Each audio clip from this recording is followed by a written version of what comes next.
Hey, welcome back to our channel. In this video, let me show you how to remove Google account on your Xiaomi 15T. Important note before we start that removing an account will delete all associated data that is synced to that account on this device, and please make sure that any important data is backed up before proceeding.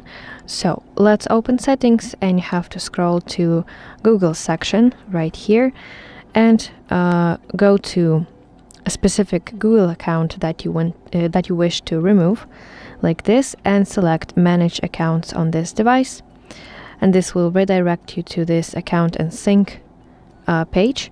And you want to tap on Google, and here in the bottom side of the screen, tap More button and find Remove Account option, and you want to confirm it by tapping Remove Account button again to, as I said, to confirm.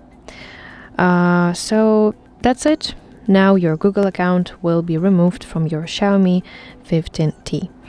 So that's it. Thank you for watching. If you found this video helpful, please like it and subscribe to our channel to see more content like this.